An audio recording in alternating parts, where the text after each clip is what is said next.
అయ్యో ఇలాంటి వాళ్ళకి ఐడియాలు ఇచ్చి ఇచ్చి ఉన్న 4 గంటలు ఊడిపోయేలా ఉన్నాయా?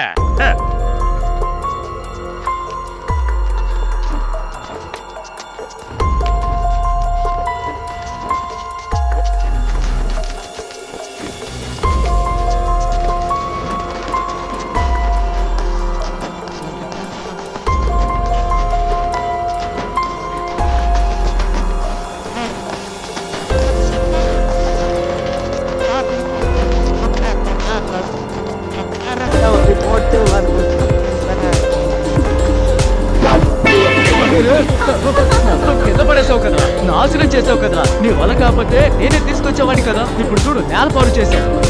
Sorry sir. ఏదే సారీనా? సారీ లేదు పూరి లేదు, పోరా నా కంటికి కనిపించుకో.